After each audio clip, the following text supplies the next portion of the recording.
kita akan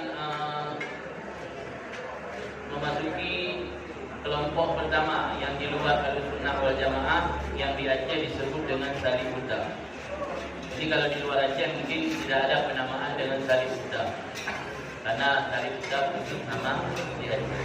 Salib Buddha merupakan bentuk isim fa'il daripada kata salaka. Salaka menempuh. Salaka yang sulukan bahwa salikun menempuh.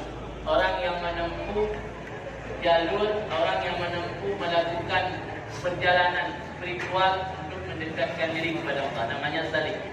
Maka dalam kitab tasawuf jarang kita mendapat istilah suluk, biasa disebut salik, as-salikin. Maka karena di Aceh wajahnya mungkin berkembang pemahaman ulun salik yang menyimpang lagi syarikat yang mutabarah, maka pada syarikat mutabarah disebut suluk karena ulunnya salik. Hakikatnya yang benar salik, kata-katanya salik bukan suluk. Karena salik orangnya isim fa'il. Jadi salik isim fa'il yang bermakna penempuh jalan.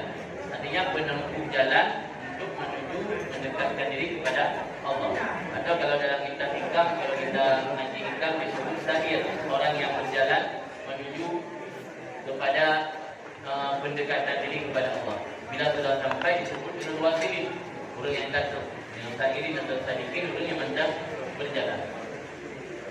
Jadi salik Buddha merupakan suatu diksi yang digunakan untuk orang-orang yang menempuh jalan dalam beribadah kepada Allah bertentangan dengan ketentuan syariat.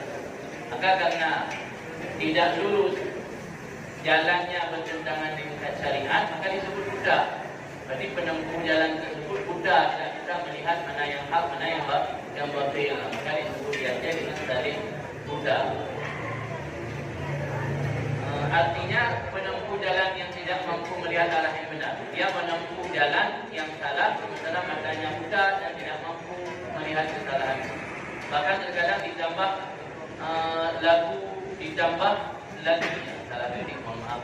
Ditambah lagi dengan tuli dan tidak bisa mendengar tuntutan yang sebenarnya. Yang dijelaskan oleh para ahli ulama. Maka disebut dengan salik Buddha. Kita jangan terkecoh dengan hal-hal yang spektakuler atau hal-hal yang anjing, hal-hal yang karikul adat. Abu Yazid Al-Bistami telah memberi satu peringatan agar jangan terkecoh dengan orang-orang yang mampu melakukan hal-hal yang spektakuler jika sikap kesehariannya bertentangan dengan zahir syariat. Apa kata beliau? "Law nadartum ila rajulin mu'tiya minal karamah hatta yataraffa' fil hawa fala tartaru bihi hatta tantadiru kaifa tajidunahu indal amri wan nahyi wa ifdil hudud wa ada'i syariah." Andai kalian melihat ada orang yang diberikan karamah sampai dapat terbang di udara, jangan langsung terkecoh dengannya sampai engkau perhatikan bagaimana gerak-geriknya terkait perintah larangan Allah, memelihara ketentuan agama dan menjalankan syariat. Kemudian hakikat tanpa syariat, apakah mungkin? Mungkin dari kalangan salik Buddha mereka sering membahas isu-isu hakikat. Seakan-akan hakikat ini lepas daripada syariat. Kalau ada ungkapan-ungkapan yang bawa roh yang syariat, kamu yang kata hakikat anak roh. Apakah antara hakikat dengan syariat mungkin bisa dilepas?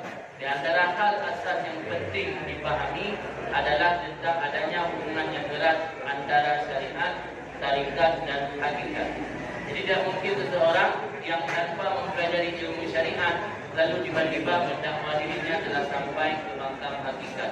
Dakwaan ini merupakan kebatilan yang nyata sebagaimana yang telah dijelaskan oleh Said Al-Syaqqa dalam kitab Kifayatul Adhiyah. Apa kata beliau? Yakni anna tarikh al-muwassil lil akhirat syariah wa tariqah wa hakikat. Fasma' tamsil al-qawmi laha wa huwa ma sayudkar ba'du.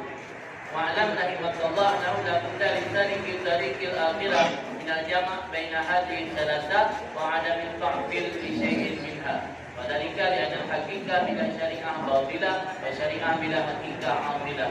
Dalam kitab Kifayatul Adhiyah.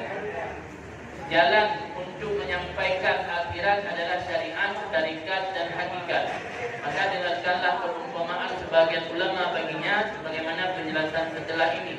Ketahuilah bahawa tidak boleh tidak bagi seorang penempuh jalan akhirat daripada menghimpun ketiga-tiganya dan tidak mengosongkan sesuatu dari ketiganya. Hal ini disebabkan hakikat tanpa syariat menjadi batil, demikian juga syariat tanpa hakikat adalah sesuatu yang kosong. Maka sebagian ulama gambarkan tarikatnya lagi ibarat buruh, syariat lagi ibarat buruh atau dalam, hakikat lagi ibarat tanah. Jadi maman lehernya boleh, buruh boleh jaga atau dalam maksudnya namanya atau nazar. Kemudian dalam kitab Iqadul Imam syarah daripada kitab Al-Hikam yang ditulis oleh Ibnu Atibah disebutkan di sana man tasawwafa wa lam yatafaqqah faqad tasaddaq, kata Imam Malik. Wa man tafaqqaha wa lam yatasawwaf faqad tafassaqa wa man jama'a bainahuma faqad tahaqqaqa. Arti orang yang bertasawuf tanpa mempelajari fikih, sungguh dia menjadi zindiq. Orang yang mempelajari fikih tapi tanpa bertasawuf akan menjadi fasik. Dan orang yang menggabungkan keduanya, maka sungguh dia telah mencapai hakikat. Kemudian yang kedua tentang aliran kebatinan. Di Aceh jarang ada aliran kebatinan. Tapi di luar Aceh banyak sekali aliran-aliran kebatinan yang mereka sangat-sangat menyimpang dengan syariat Islam. Secara kebahasan, batin bermakna bagian dalam atau samar dan tersembunyi. Secara istilah, batiniyah bermakna kelompok yang mengaku bahawa zawahir, makna-makna yang terang dari Al-Quran dan Hadis memiliki makna batin atau tersembunyi. Tak ubahnya kulit dengan sari batinnya yang dapat dipahami oleh orang-orang tertentu, bukan oleh orang-orang awam. Sehingga aliran kebatinan ini menafsirkan ayat-ayat Al-Quran dengan makna-makna yang lain. Sehingga pernah saya dapatkan kitab Ihya Ulumuddin sampai lafaz Fir'aun sekalipun ditafsirkan makna batin. Fir'aun itu bukan seorang raja ketika berkuasa ketika Nabi Musa, tapi Fir'aun ditafsirkan bermakna kerakusan, rakus dalam ingin mencapai sesuatu sifat rakus yang ada pada diri manusia, itu disebut makna daripada Fir'aun.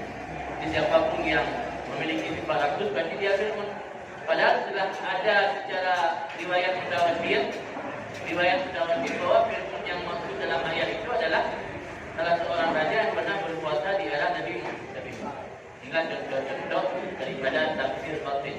Jadi aliran kebatinan itu sudah ada sejak dahulu dan mereka tidak mengakui tafsir-tafsir secara tadi. Kiat agar tidak tertipu dengan ajaran kebatinan.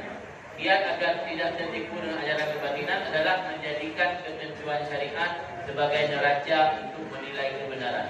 Untuk mengukur perbuatan seseorang harus melihat sikapnya terhadap hukum syara, menjalankan perintah atau menjauhi larangan.